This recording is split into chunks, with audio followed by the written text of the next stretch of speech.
we too are home a lot and stuck in offices. So just a few simple poses to, kind of alleviate some of the stress and tension that might be building. So first, just a simple neck stretch. So Dan will drop his right ear to his right shoulder. Okay? Yes. And we're not straining, we're not forcing, he's just kind of letting it flop over.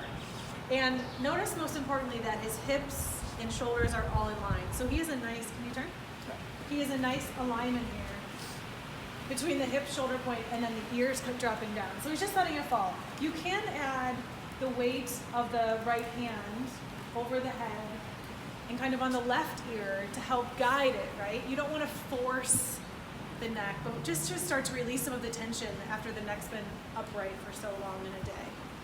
And then his gaze is up and very soft upwards, and then he's breathing into it. So most importantly, right, a good kind of thing to check on is how easy or hard is it to breathe. If it's harder, you might want to back off a little bit and still receive the benefits. So the alignment through the hips and shoulders is as you release the neck, and then you would switch to the other side. I would hold it for at least like 5 breaths. You can make it longer or shorter as you desire. But just starting to open up through both sides of the neck.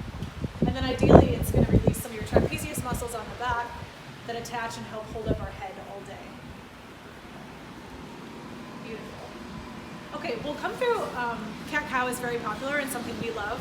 But we've created, or been using a standing variation quite a bit. So we even do it at home in our kitchens or while we're on Zoom calls.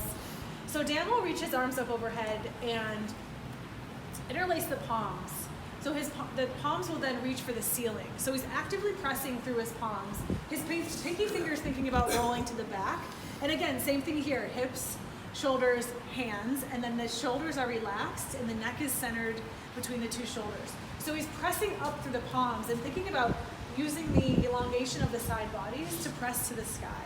Breathing into this here, waking up the side ribs, the side body, yeah.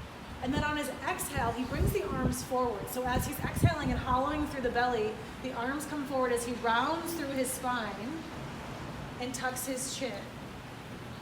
Yeah, so imagine if he was in all fours, this would be cat pose. So he's pressing forward, finding length through the arms, and then hollowing through the belly.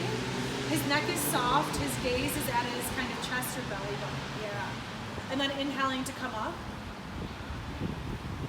Straightening through the elbows, relaxing the shoulders, feeling elongation through here as if his hands are going to reach for the sky. And then on the exhale, most importantly, is that belly hollows and you start to find more space. And here you then find it back here. So you're thinking about the top of the spine reaching behind you. And then you can make it as fluid as you desire. So waking up, maybe you do it slower, and then maybe noontime you might be doing it a little bit faster. Beautiful. You can relax your hands. One last one you can relax your hands at your sides. One last one, standing, that's great. Again, you could be on a conference call doing these, right? So he'll reach his left arm up overhead, palm will face to the right, yeah. And then he has a nice integration of his right palm on the outside of his right thigh.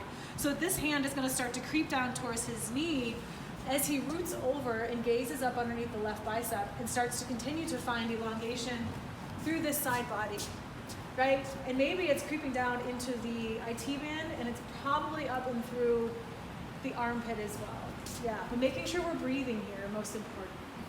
And if breathing is difficult, it might mean you have to come back in a half an inch, which is completely fine. And then you'll switch sides. So the left arm will reach down towards the left knee as the right arm comes up overhead. Palm faces down, your gaze is up towards that palm or the right bicep here. And then you root down through the feet, right? So let them press down into them to help you find more space. As you breathe into it. And then relaxing your arms at your side. And then you can continue to get fluid with it, again, as much as you want. Just going back and forth. But really thinking about your fingers creeping down lower and lower to your knee as we open up the side body. Okay, our last one is more of a relaxation pose, restorative, but we love it. It's great for pre-sleep and to help drain if you're on your bike a lot, if you're running or walking a lot. So what you do is just find a wall where you can elevate your legs above your head. So we're going to use the beautiful boardwalk here. So Dan will, it's a little bit awkward to wiggle your hips really close to the wall. So you want your hips as close to the wall as possible. And then you just extend your legs up any amount, right? We're not forcing, they're gonna rest on the wall. You can have a slight bend, he's gonna relax. It's probably freezing. But the feet are relaxed, right? We're thinking about the blood draining down, right? So we're reversing the blood flow. This is very restorative. Arm variations a few. So what we call cactus arms, where they're just bent at 90 degrees. You can put a hand on the belly or the heart if you're emphasizing the breath. You can also just have them at your side. And you can also grab opposite arms above for more of a heart opening. Right? You think about wiggling and walking the shoulder blades apart to take up as much space as you can on your lower back and through the upper body. And your chin is slightly tucked, so we continue to find elongation in the neck.